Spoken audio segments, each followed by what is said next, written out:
Think back to the last time you had to navigate a city. Maybe it was a bustling metropolis you've never been to before, or even a town you've known your entire life.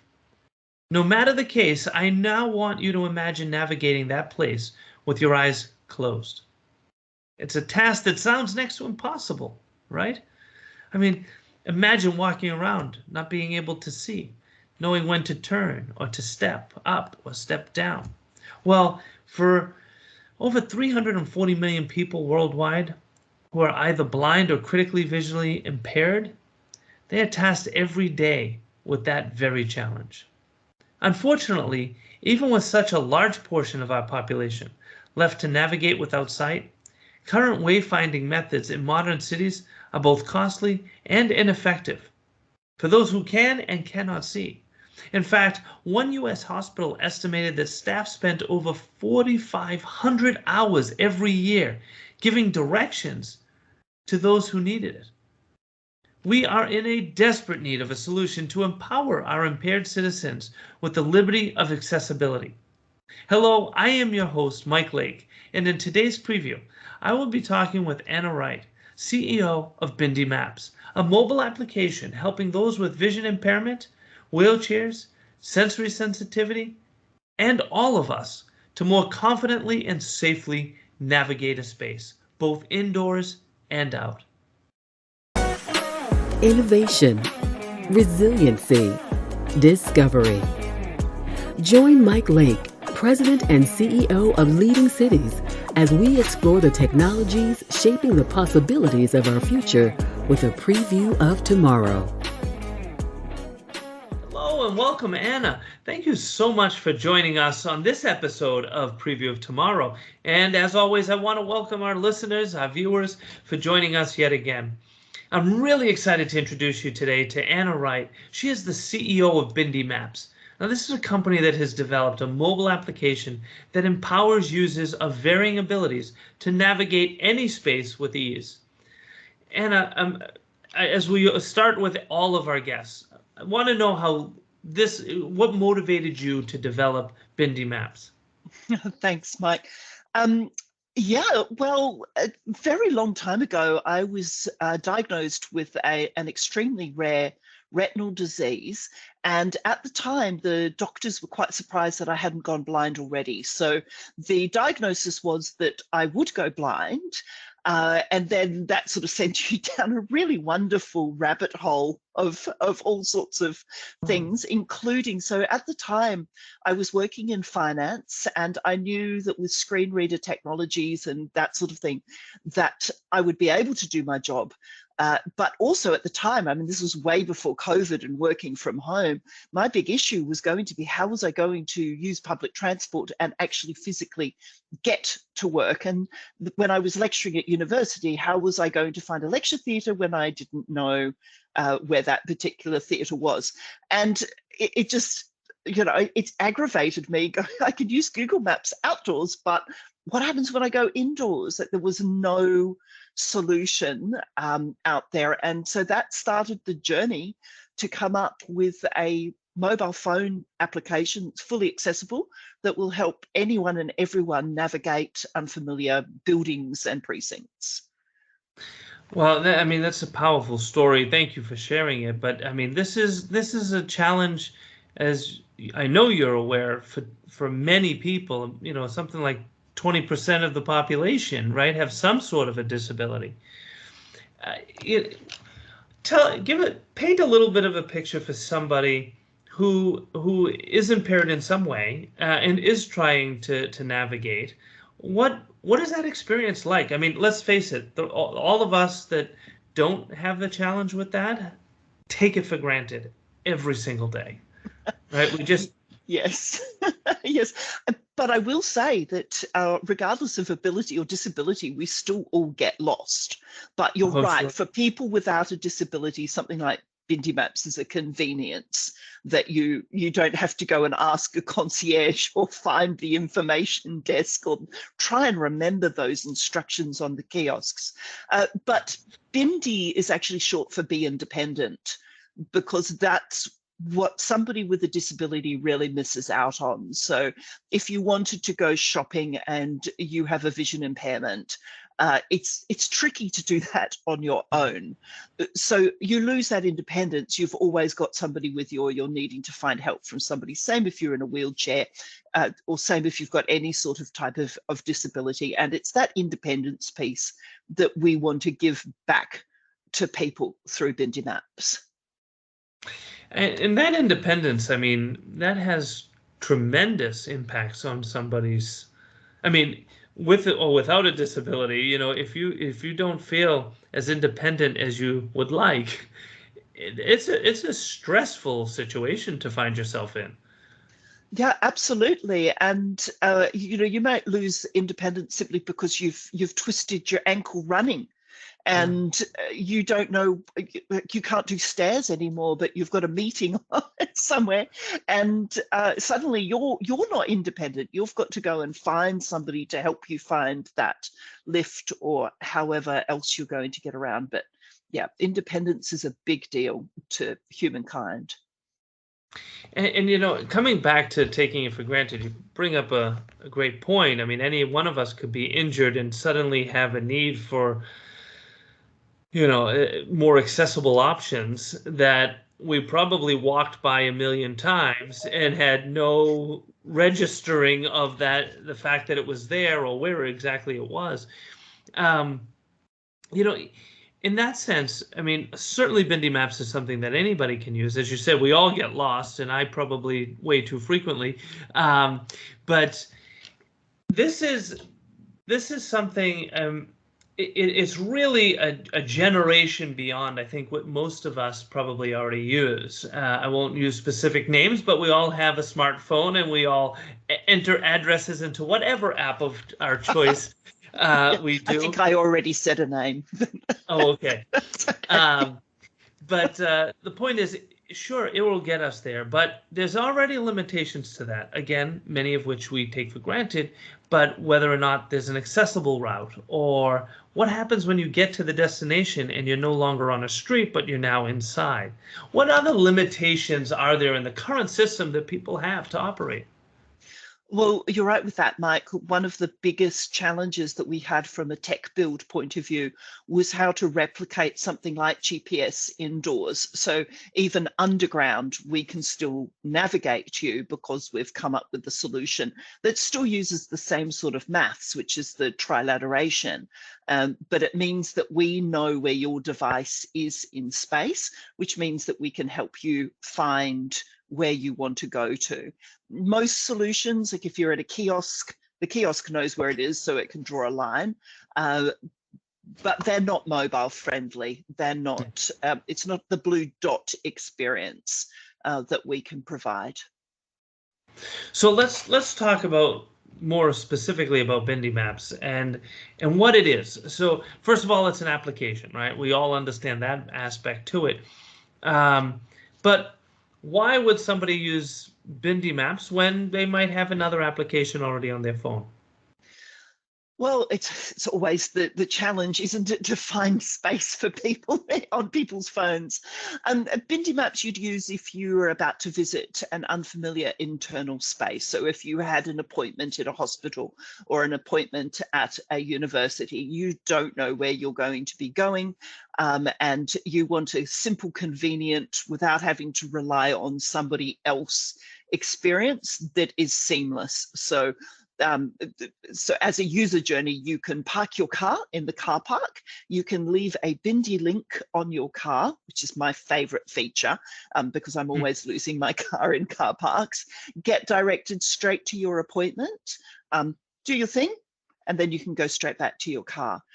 There's no other application out there that does that, especially with the accessibility options that we've got. So you can select if you want to use it in VoiceOver or Voice Assist if you're blind. You can select if you want to use wheelchair accessible routing if you would prefer that. And we're currently working on some research with sensory sensitivities, so we can see what we can do to cater for people that would prefer to avoid certain areas because of sensory overload. So walk us through this. We've now pulled up Bindi Maps. We've put in our destination. Although, how would you actually put in a destination when your destination is no longer a street address, but a room in a building, let's say? If you know the name of the room, you just put the name of the room in.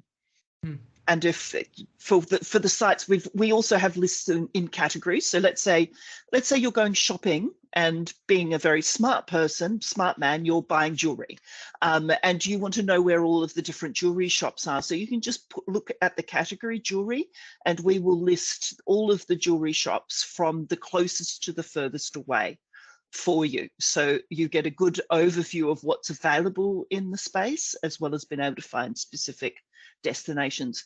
A lot of our office buildings use the Bindi links as part of calendar invites. So you can do your location in a calendar invite, but you can also do the room.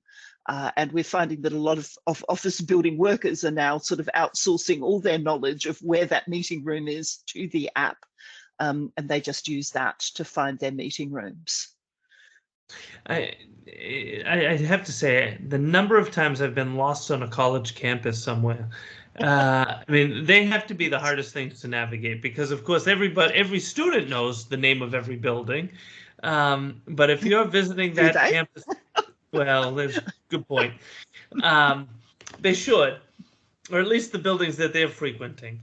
Yes. But any visitor, I mean, it is a hopeless thing to try and figure out where your destination is for a meeting on a college campus. Yes, and it can be really frustrating, and then you're running late. And then, if you take it from a college campus into a hospital situation, there's actually data out of Europe on how much money is lost by hospitals because doctors run late or patients run late and people have to reschedule their appointments. So there is also a monetary value to building owners for lost revenues around poor wayfinding. That's incredible. Do you have a sense of just how much this might cost a business or a hospital? Or well, the data for hospitals is about 120,000 euros per doctor per year. So it's massive. That's a full-time staff person. Exactly. And now, I mean, I don't know the situation where you are, but here in Australia, our nursing and hospital staff are under huge pressure because of lack of staff when people are sick with COVID.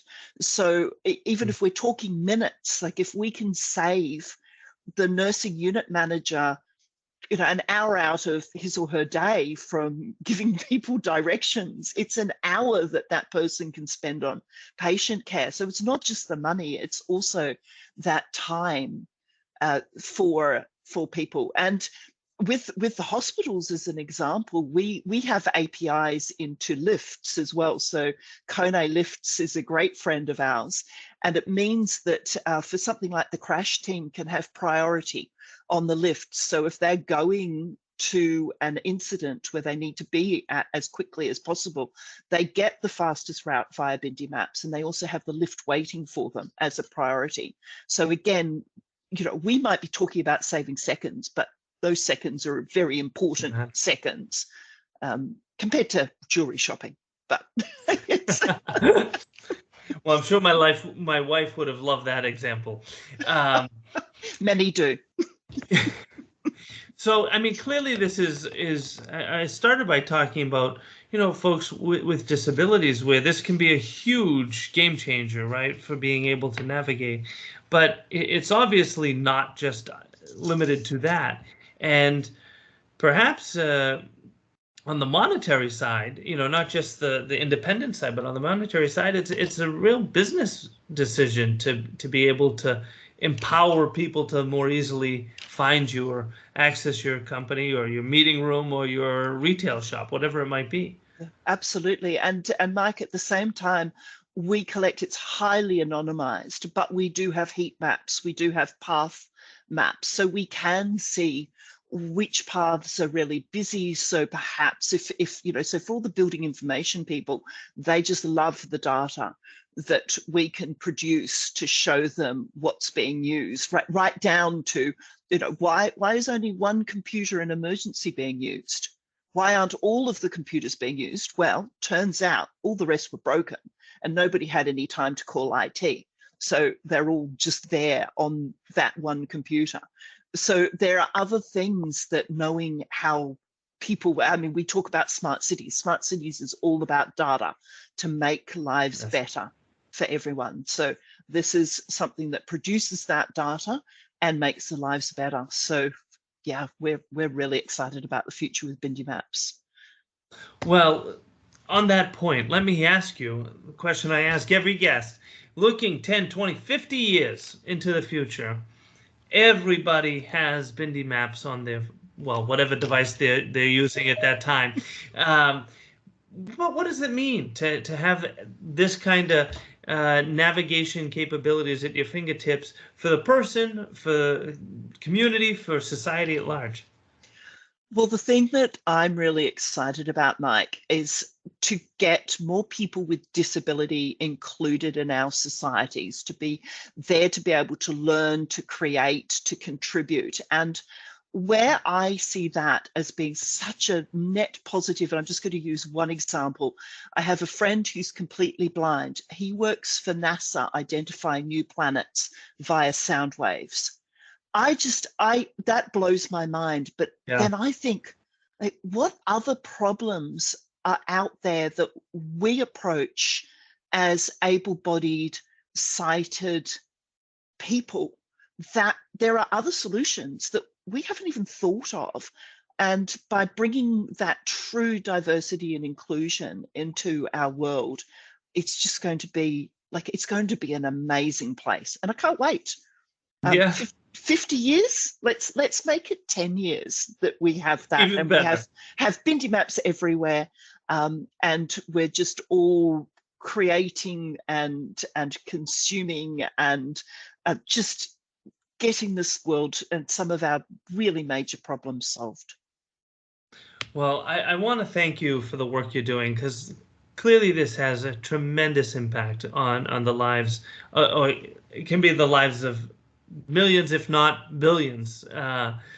So, I mean, it really does make a difference in the day-to-day activities. I mean, the little things like being able to find that doctor's office, not getting lost on a college campus, or the big things like having your independence and being able to navigate on your own. I just can't thank you enough for your dedication and commitment to solving this challenge. But I also want to thank you for taking the time to join us on this episode of Preview of Tomorrow and sharing with us the incredible work you're doing. Well, thank you very much for having me. I love coming and talking to people about Bindi Maps. So thank you very much, Mike. And thank you for tuning in to this episode of Preview of Tomorrow. Listeners like you are essential to advancing our efforts to drive resiliency and sustainability for all.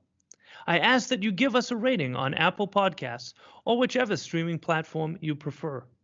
Your feedback helps us to grow and share these brief previews of what life in the future can be.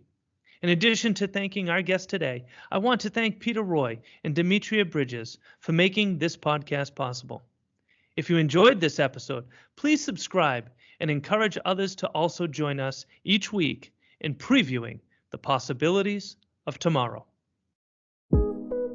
Preview of Tomorrow is brought to you by Leading Cities, a global nonprofit driving resilience and sustainability for all by unleashing the potential of the world's cities. Join them at leadingcities.org.